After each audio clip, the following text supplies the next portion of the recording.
Hi, Maury Mo here to answer the question, why does an Omega have an inhibitor chip? So if you saw the Bad Batch episode 7 on Friday, then we learned that Omega does not have an inhibitor chip. I think there's a very simple and easy reason for this, and it's that Omega is a template, and she's not really made to be sold by herself. She's not a product that was intended to be given or sold to the Empire or the Republic. So for that reason, she does not need an inhibitor chip, as she was not created for others' specifications that we know of. One thing I've noted in one of my previous videos, which I'll link down below, is that Nalase treats Omega differently than the other clones.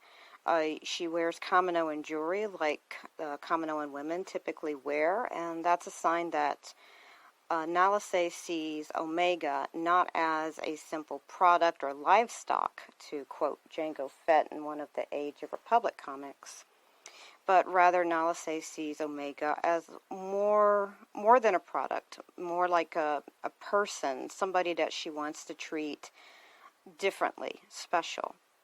And that's why she is given Omega jewelry, because she recognizes her as a person. Whether she thinks of her as a daughter, I do not know. I have my own personal theories on that. I think she does value her as more than just a thing. But no, I don't think she has an inhibitor chip, because she does not need one. She wasn't made for anyone else. I think what's really remarkable and what's noteworthy is that Lama Su and Nalase both had talked about what they could possibly sell as the next level to the new Empire. And it's pretty clear, while Nalase and Lama Su have been working on a Phase 3 of clones to sell, they haven't told the Republic or seemingly the Empire of what they have been creating.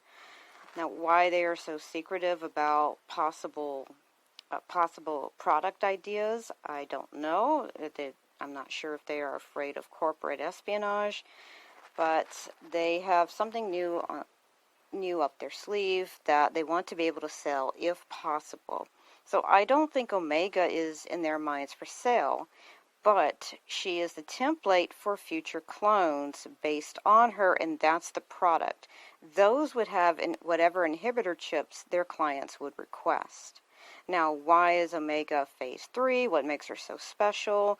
There's a lot of different theories. Probably the dominant theory is that she's force sensitive, and I could see the Kaminoans doing that, even though they seem to be rather, even though they find the Jedi rather confusing. I think it's mostly a religious aspect. Nalase finds the Jedi's religion to be confusing in the people's culture themselves.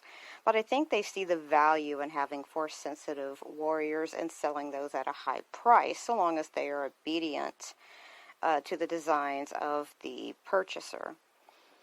So that has always been one possibility. I'm not 100% on Omega being force sensitive, but it would provide it would contextualize a lot of things that happen in the series and provide a direction for the show. I don't think she's going to wind up with other characters like Luke or Ahsoka necessarily. I think the story might take on a more interesting tack later on. But I do think she could be force sensitive, but I don't think it's absolutely necessary to the story that she would be. The other theory is that she is, and this is one that I heard off of Twitter, and I think it's worth sharing, and that she's potentially the mother of the Bad Batch. Obviously not in a relationship sense, but because she is the template, she's the only model that's considered valuable to the Kaminoans, and we saw that within the first few episodes of the Bad Batch. They seek to get her because all the other Bad Batch clones, they were made from her DNA. That DNA is modifiable. It can be tweaked to give different clones with different special techniques, like Hunter has heightened senses, and Tech is incredibly intelligent. So if you take the original template, you can maybe do a little tweaks here and there, and now you have a specific clone for a specific use. And so Omega is the original template. She has all of the abilities that the others of the Bad Batch have, but since she's the original model, the Kaminoans can use that template and sell maybe 50 different kinds of clones based on her. And that's why she's of such high value and why they would be loath to let her go. She's the original template, and no, she would not be for sale. And of course, no, she would not have an inhibitor chip, as she's not a product made for anyone else. Of course, there is the possibility she does have an inhibitor chip and was lied to about it. I tend to think that's not the case. I could be wrong, but I do think she has no inhibitor chip, and I think the main reason is Omega is not intended to be a product for others to purchase. She is Kaminoan property, even if she is viewed as special by Nala Se, and probably only Nala Se.